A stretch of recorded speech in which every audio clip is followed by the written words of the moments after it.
Good evening, Robert Scribbler filming from Garden City Beach as 1 to 2 foot waves roll in off a very swollen Atlantic Ocean here. As the water creeps up, we are still a few hours away from high tide, and we've got a major astronomical high tide due to a combination of a supermoon and rising sea levels driven by climate change here at Garden City Beach. And so and we're definitely experiencing the effects of rising sea levels here at Garden City Beach. Garden City Beach is rather low lying, and over recent years has seen some series of flooding events due to the combination of sea level rise caused by climate change, which is driven by fossil fuel burning, and astronomical high tides, what's been called king tides lately, as well as storms, so various storms that have impacted Garden City Beach. And at this vacation home, we've seen the dune. You can see the dune here with the new seagrass planted, just a new dune here. We've seen that dune wiped out like 3 or 4 times in the 10 years that we've been coming here. So definitely a lot of effect from sea level rise due to climate change here in Garden City Beach. Sea level here just on the road behind me, only 3 feet above sea level just on the road behind me. So very low lying here in Garden City Beach, and definitely one of the places which will feel some of the first effects of climate change driven by fossil fuel burning. And talking a bit about climate crisis today, because today is another Fridays for Future. But let's get down into the wave report here as we watch some 2-footers on the sets roll in at Garden City Beach. And let's get down to some of the local wave observations provided to us by buoy data, the wave monitors, and wave models. Right now at Nag's Head, waves in the range of 3 foot plus and choppy, with an east-northeast swell at 3.3 foot and 9 seconds. North winds pretty brisk at 18 miles per hour. Air temperatures 70 degrees Fahrenheit. Ocean water temperatures 73 degrees Fahrenheit. And just to the north of Nag's Head in Virginia Beach, we've got 2 to 3 foot waves and choppy conditions. A little bit further to the south of Virginia Beach and Nag's Head in Rodanthe, we've got 2 to 4 foot waves and an east-northeasterly swell at 3.7 foot and 9 seconds. Strong northerly winds in the range of about 20 miles per hour. Air temperatures also 70 degrees there in Rodanthe, and ocean water temperatures 73 degrees Fahrenheit.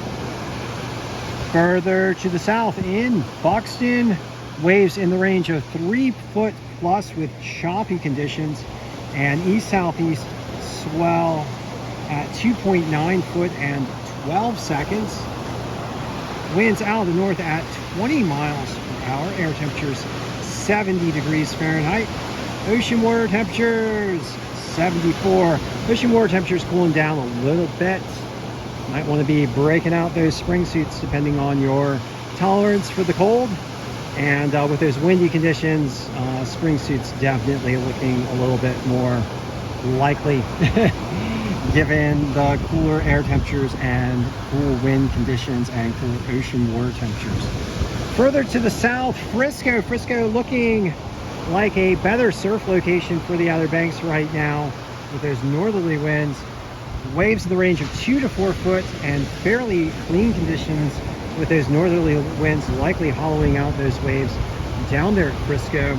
And here at Garden City Beach, once again, waves in the range of, well, officially 2 foot. I call it 1 to 2 foot, and textured, as you can see. All right, let's get down to the information provided to us by our good scientist friends at the National Hurricane Center. National Hurricane Center monitoring 2 tropical cyclones, which are dancing around each other. Philippe at 50 miles per hour, which is drifting to the east of the Leeward Islands in the Caribbean Sea. Lee is expected to turn slowly to the north and strengthen over the next 5 days.